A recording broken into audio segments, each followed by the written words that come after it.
बड़सर विधानसभा का क्षेत्र जाना जाता है बाबा बालकनाथ के मंदिर से, जो कि देवचित में है। क्या है यहाँ के लोगों की समस्याएं, कितना हुआ है विकास, क्या कहते हैं यहाँ के नेता और क्या है चुनावी मुद्दे, किस तरफ रहेगा जनता का रुझान आने वाले विधानसभा चुनावों में, इन सभी चीजों को जानने के लिए आपको ले चलते हैं बड़सर विधानसभा क्षेत्र में। हमीरपुर जिले का निर्वाचन क्षेत्र बड़सर के नाम से आप इसे शायद ना पहचान पाए, लेकिन अगर हम कहें कि इस निर्वाचन क्षेत्र में विश्व प्रसिद्ध बाबा बालकनाथ का मंदिर है तो आप एक पल में इसे पहचान जाएंगे। बाबा बालकनाथ के दर्शन और उनके आशीर्वाद के लिए यहाँ लाखों श्रद्धालु हर साल आते हैं। बड़सर निर्वाचन क्षेत्र की जलवायु और पर्यावरण जिले के भोरंज निर्वाचन क्षेत्र से अलग नहीं है। यहाँ भी जंगलों को मीलों फैले देखा जा सकता है। बड़े बड़े खेत जहाँ तक नजर आए आप कुदरत को निहार सकते हैं। बड़सर परिसीमन के बाद अस्तित्व में आया है। इसे नादौनता विधानसभा की ज्यादातर पंचायतों को जोड़कर बनाया गया है। बड़सर निर्वाचन क्षेत्र में कुल 72,627 मतदाता हैं, जिनमें पुरुष मतदाताओं की संख्या है 35,500, जबकि यहाँ कुल 37,127 महिला मतदाता हैं। साल 1982 के बाद से बीजेपी यहाँ सिर्फ 2 ही दफा 1985 और 1993 में चुनाव हारी है।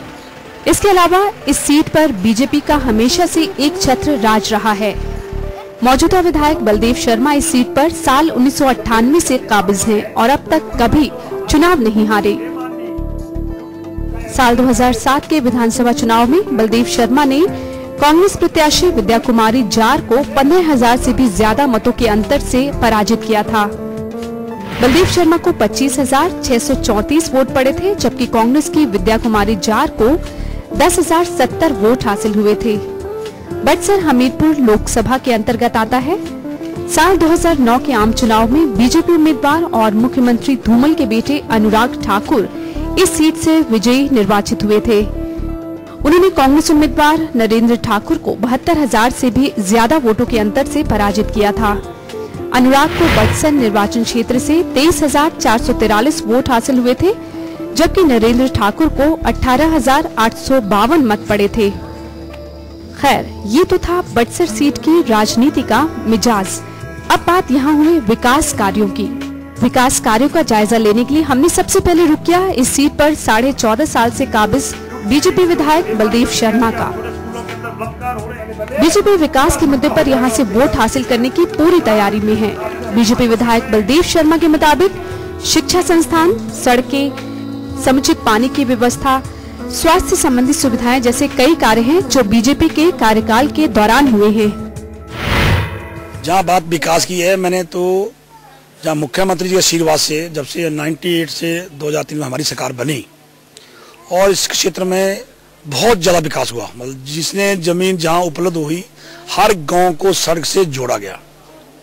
इसके अलावा हर गांव में या जंस घर, महिला मंडल भवन, युवक मंडल या हैंडपंप और पानी की लाइनें बिछाई गई, पानी की बड़ी बड़ी स्कीमें यहाँ चलाई गई और सड़कों के बड़े बड़े जहाँ पर सड़कों का पुल नालों पे बनाए गए और जहाँ जहाँ बिल्डिंग की जहाँ बात स्कूल अपग्रेड किए गए, स्कूलों के भवन बनाए गए, स्वास्थ्य और आयुर्वेद विभाग में जहाँ जहाँ जमीन उपलब्ध थी वहाँ पर भवन बनाए गए। 108 का यहाँ फायदा हो रहा है, जो कि आप फोन कहीं से भी करो, आधे घंटे में गाड़ी वहाँ पहुँच जाती है और घर से ले जाएंगे, हॉस्पिटल छोड़ेंगे और हॉस्पिटल से अगर घर भी आना तो कोई पैसा नहीं लिया जा रहा। और महिला को जो बहू बेटी के जिसके बाल बच्चा लेडीज के होना है, सारा का सारा खर्चा सरकार वहन कर रही है। स्कूलों में जो वर्दियां 10 लाख बच्चों को, 9.5 लाख बच्चों को पहली से 10वीं तक 2-2 वर्दियां साफ में सिलाई, बहुत बड़ा फायदा हुआ है।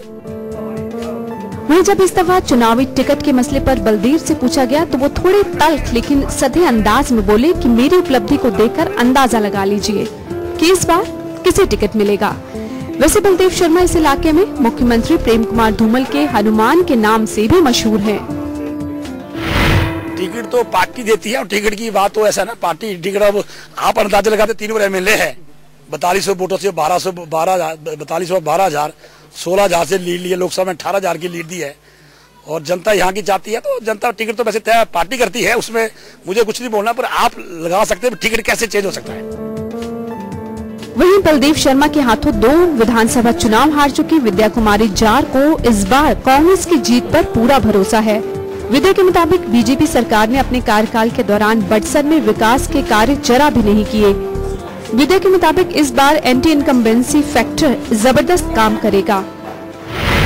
डेवलपमेंट तो इस बार अगर आप बोलें बड़सर कॉन्स्टिट्यूंसी में तो बिल्कुल ही ना के बराबर है ही नहीं। जो हमारी कांग्रेस पार्टी के जो पिछले पुराने काम हैं वो भी इन्होंने पूरे नहीं किए, वो भी वैसे के वैसे पड़े हुए। तो बड़सर से हमारी 100% जीत होगी इस बार। देखो गुटबाजी जो है वो ये ख़त्म करना पड़ेगी और किसी भी नेता को पार्टी से ऊपर अपने आप को बिल्कुल भी नहीं समझना चाहिए। हर कोई लीडर जो है वो एक ये जो हमारा देश का तिरंगा है इसके नीचे रहकर ही हर काम करना चाहिए, क्योंकि पार्टी जो है वो सर्वोपरि है, ना कि हमारे जो लीडर हैं वो सर्वोपरि नहीं है, वो हैं पार्टी के साथ। तो पार्टी हाई कमांड को इनको समझाना भी चाहिए और उनको मान के ही चलना चाहिए। अब बात जनता की, जिसे यहाँ से अपना विधायक चुनना है। जनता का एक तबका मानता है कि इलाके में विकास हुआ, लेकिन साथ में ऐसे भी कई काम हुए जो किए तो गए लेकिन जनता को फायदा नहीं हुआ।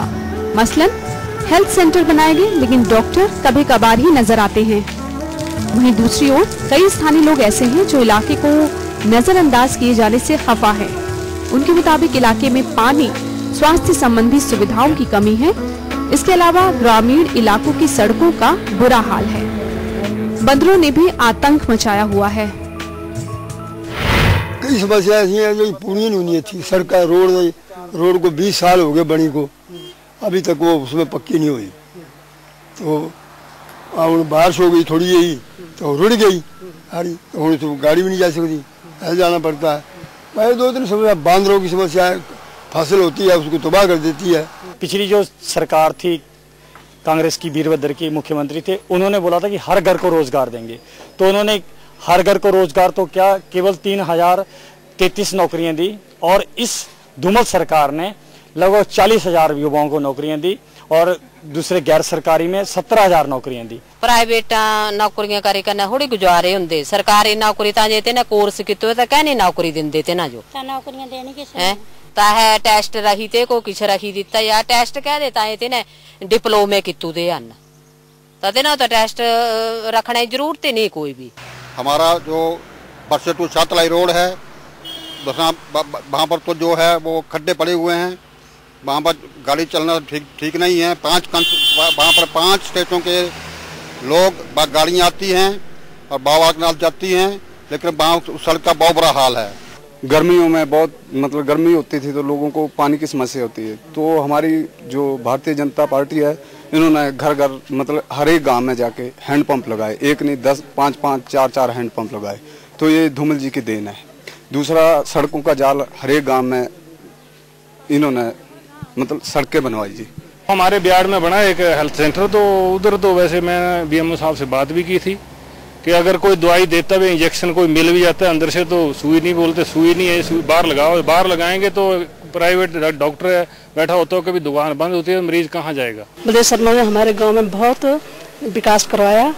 इस टाइम हमारे पास 5 हैंडपंप लगवाए और माया शर्मा भी इनके साथ है, और हमें 108 एम्बुलेंस की बहुत सुविधा है।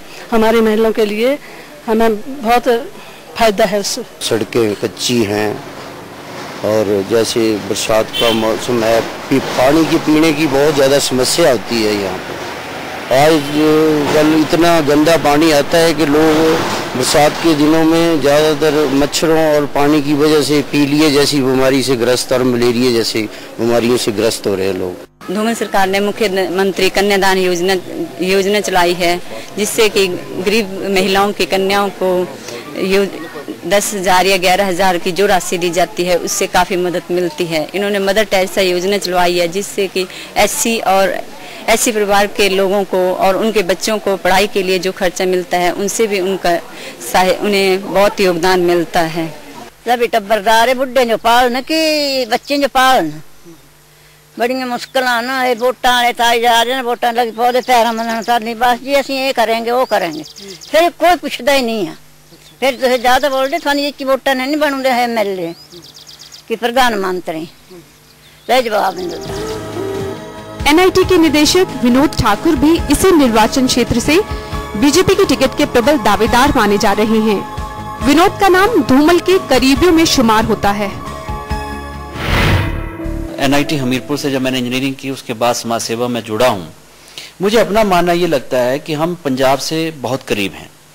यहाँ पे एक इंडस्ट्रियल एरिया, हमारी अपनी सोच है कि अगले विधानसभा चुनावों में अगर मुझे मौका मिलता है या मेरे साथी किसी को भी मिलता है भारतीय जनता पार्टी से और भारतीय जनता पार्टी की सरकार बनती है, तो हम एक प्रयास करेंगे कि एक औद्योगिक क्षेत्र, इंडस्ट्रियल एरिया यहाँ पे बनाया जाए। एक हम चाहते हैं कि टाउनशिप डेवलप की जाए, यहाँ पे सैटेलाइट टाउन जिसको कहते हैं। हमारे यहाँ से निकलते हुए एक्सप्रेस हाईवे बहुत अच्छा बन गया है। अब उसको थोड़ी सी जरूरत है, जो हमारा अगले टर्म में ये मानना है कि बड़सर से लेकर शाहतलाई रोड को हम 2 लेन करें और शाहतलाई से द्योरसिद के लिए एक रोपवे का प्रोविजन हम करवाना चाहते हैं। ऐसा नहीं टिकट के लिए जंग सिर्फ बीजेपी में ही है। कांग्रेस में कई दावेदार टिकट दौड़ में सामने आ रहे हैं और इन्हीं में से एक है सीताराम। सीताराम को पूरी उम्मीद है कि बड़सर में लगातार हार का सामना कर रही कांग्रेस इस बार उन पर दांव खेलेगी। हालांकि इस बात पर उन्हें कांग्रेस के विरोधियों का भी सामना करना पड़ रहा है। पार्टी नेता उन्हें एक बाहरी व्यक्ति करार दे रहे हैं, जबकि सीताराम के मुताबिक उनका जन्म इसी इलाके में हुआ है। साथ ही उनकी पढ़ाई लिखाई से लेकर बाकी अहम काम भी यही हुए हैं। ऐसे में वो भला बाहरी कैसे हो सकते हैं? हर कोई आदमी हिमाचल प्रदेश से, चाहे वो किसी भी डिपार्टमेंट में जाता है और वो 58 साल या जिसकी भी 60 के बाद वो अपने घर वापस आता है। इसी तरह मैं भी अपने गांव में अपना घर बनाया हुआ है और मैं अब जो अगला जीवन है मैं अपना सेवा करके अपने हलके के अंदर, और मैं ऐसे ही सेवा करता रहूंगा। बड़सर निर्वाचन क्षेत्र में एक दिलचस्प बात ये भी है कि अगर यहाँ एक ग्रुप के प्रत्याशी को टिकट दिया गया तो दूसरे ग्रुप के उम्मीदवारों ने स्वतंत्र उम्मीदवार के तौर पर चुनाव लड़ा और इसी के चलते अतीत में कांग्रेस को यहाँ बार बार हार का सामना करना पड़ा। बहरहाल इस बार कांग्रेस का दावा है कि पार्टी के अंदर मतभेद जैसी कोई समस्या नहीं है। बड़सर विधानसभा क्षेत्र में बीजेपी काफी लंबे समय से अपना वर्चस्व बनाए हुए है। बीजेपी के नेताओं का कहना है कि पिछले विधानसभा चुनावों में बीजेपी को विकास कार्यों के चलते ही सफलता मिली थी। वहीं दूसरी ओर कांग्रेस के नेताओं का कहना है कि पिछले विधानसभा चुनावों में कांग्रेस के नेताओं की फूट के कारण ही बीजेपी को सफलता मिली थी। अब देखना यह है कि आने वाले विधानसभा चुनावों में क्या फिर से एक बार बीजेपी सफल हो पाएगी या फिर कांग्रेस उलटफेर करने में सफल रहेगी। आने वाले विधानसभा चुनावों में जनता किसको सफल बनाती है या तो समय बताएगा। कैमरा पर्सन सुमित क्लियर के साथ Kirandeep, day and night news, Badsar.